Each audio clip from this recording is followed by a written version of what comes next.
Me that day. I went from hero to zero that very day when I made that decision. That shot literally took my life without taking my life. Within 2 days after receiving the Moderna, my body began to convulse out of control. Not knowing what to do, we called 911 in the very first place I was taken was Deaconess Gateway Emergency Room, where Dr. Kobe Duro slammed my hand into the bed rail and told me to calm the hell down. I was clearly having a panic attack. My daughter-in-law loaded me up and took me the hell out of there. Took me to St. Vincent. The doctor said she's clearly having a vaccine reaction. That is the first and only doctor that has ever admitted that I was having a vaccine reaction. Still discharged me in full body convulsions. Told me to follow up with neurology. Guess when that happened? The 2nd of August. You know what your deaconess nurse told me in there? She cried and she hugged me and she told me, "You wouldn't believe how many vaccine reactions that we see come through our office every day, but it's covered up. It's swept under the rug. And there are thousands and thousands of us out there." After going to St. Vincent and being discharged yet again, I went to Gibson General in Princeton, still in full body convulsions. I'm talking every waking hour of my day. My body convulsed and convulsed and convulsed. And the doctors were mean, the nurses were mean. It's psychological.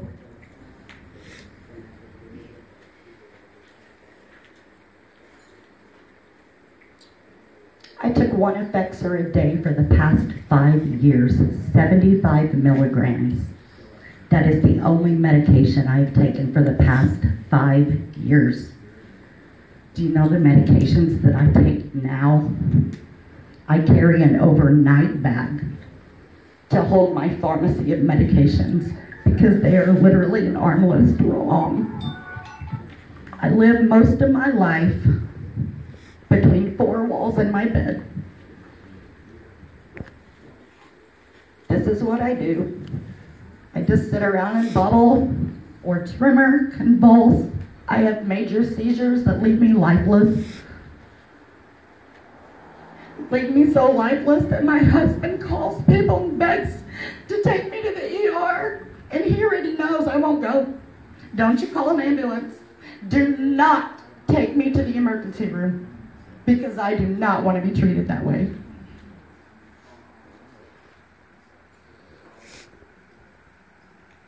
It sucks.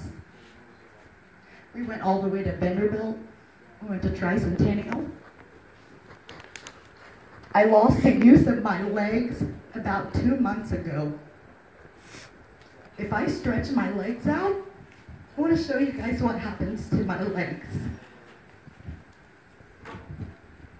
Do you think a person can fake that? Could any of you stretch your legs out and fake that? That's what happens. That's sometimes what happens when I stand up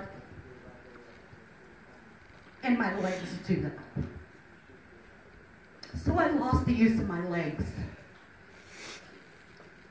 When I went viral on Facebook, they started coming out of the woodwork begging me for help. Help I couldn't even give them because I couldn't even get any help. But we started a group and it became a support group. I've lost 2 to suicide because they can't take it.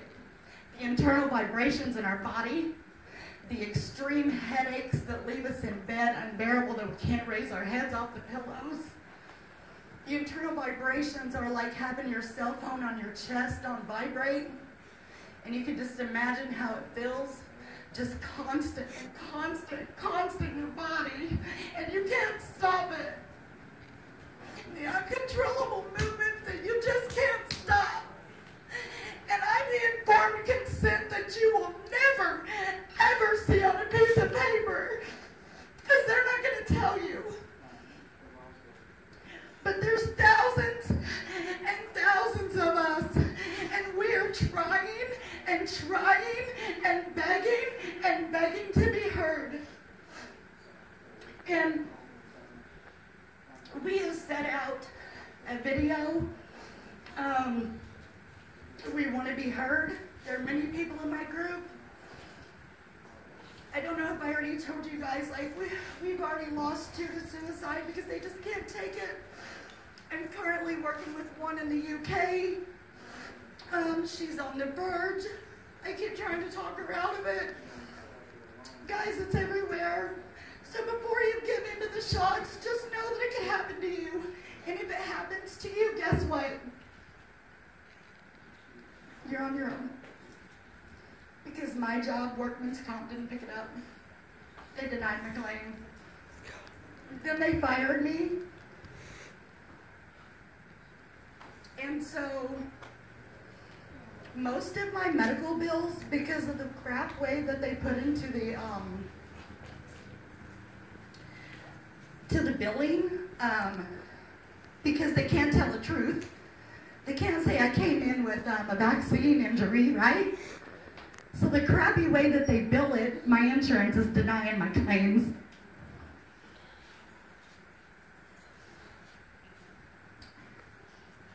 We've gotten about $10,000 on my GoFundMe account, and I think we're, what, $35,000 now in the hole with Deaconess alone.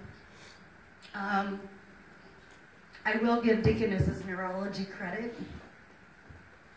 Finally, since I did get in there on the 2nd, they are sending me to Cleveland Clinic and the Mayo Clinic. Hopefully we'll get some answers.